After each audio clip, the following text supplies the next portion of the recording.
શ્રી કૃષ્ણએ ગીતામાં કહ્યું છે કે મારા પર ભરોસો રાખો, પણ એવું નથી કીધું કે મારા ભરોસે બેસી રહો. હે પ્રભુ, તે જે નથી આપ્યું તેનો અફસોસ હું ક્યારેય નહીં કરું, કારણ કે તે એવું ઘણું બધું આપ્યું છે કે જેની હું કલ્પના પણ ન કરી શકું. શ્રી કૃષ્ણ દરેક મનુષ્યને કહે છે કે તું તારા મનનું ધાર્યું જ કરે છો, પણ થાય છે એ જ જે મેં ધાર્યું હોય. એક વાર તું એ કરી જો જે હું ધારું છું, અને પછી જો થાશે એ જ જે તે ધાર્યું હોય. સુખ હોય ત્યારે તો બધા જ મળે છે, પણ દુઃખ હોય ત્યારે તો ફક્ત ભગવાન જ મળે છે. જીવનની સુંદરતા એ વાત પર આધાર નથી રાખતી કે તમે કેટલા ખુશ છો, પણ એ વાત પર આધાર રાખે છે કે તમારા લીધે કેટલા લોકો ખુશ છે. કોઈની પણ વાતમાં પડતો નથી એટલે હું કોઈને નડતો નથી. જે ઘડીએ જે મળ્યું એ મંજૂર છે. ભાગ્ય સાથે હું કદી લડતો નથી. કોને છલકાવ્યા નજરના જામને, આમ તો હું જામને અડતો નથી. હામ હૈયામાં છે મારા, એટલે ઠોકરો ખાઉં છું પણ પડતો નથી. પૈસા, કયા પૈસા ઉપર હું ઘમંડ કરું જે અંતિમ સમયમાં મારા પ્રાણ પણ નહીં બચાવી શકે? શરીર, કયા શરીર પર હું અહંકાર કરું જે અંતિમ સમયમાં મારા આત્માનો બોજ પણ ના ઉપાડી શકે?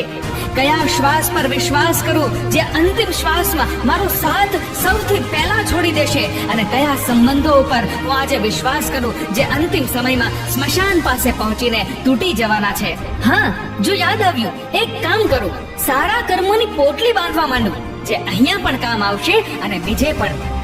ખૂબ સાદગી જોઈએ સંબંધોને નિભાવવા માટે. છળ કપટથી તો માત્ર મહાભારત રચી શકાય છે.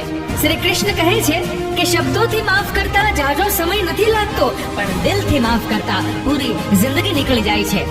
જિંદગીના આ કુરુક્ષેત્રમાં પોતે જ કૃષ્ણ અને પોતે જ અર્જુન બનવું પડે છે. રોજ પોતાના જ સારથી બનીને જીવનની આ મહાભારત લડવી પડે છે.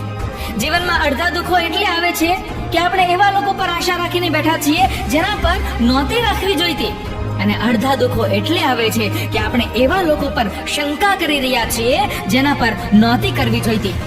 ભગવાનની ન્યાયની ઘંટી થોડીક ધીમી ચાલે છે, પણ યાદ રાખજો, એ દળે બહુ સારું એવો વિશ્વાસ રાખજો.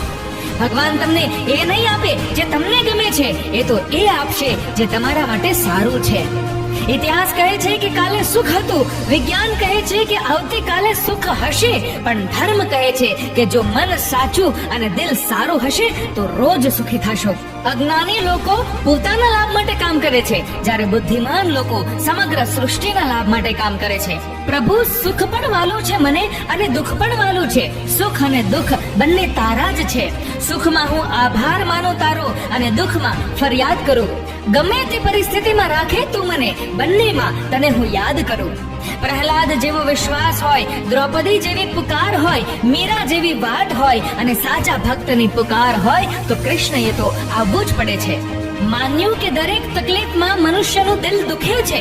માન્યું કે દરેક તકલીફમાં મનુષ્યનું દિલ દુખે છે, પણ હરેક તકલીફમાં મનુષ્ય કંઈક ને કંઈક શીખે છે.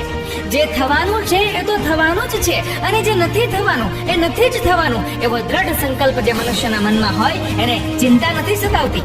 અને સંપૂર્ણ ગીતાના સાર રૂપે શ્રી કૃષ્ણએ કહ્યું છે કે હે અર્જુન, માણસ જે ચાહે તે બની શકે છે જો તે સંપૂર્ણ વિશ્વાસ સાથે ઈચ્છિત વસ્તુ ઉપર ચિંતન કરે.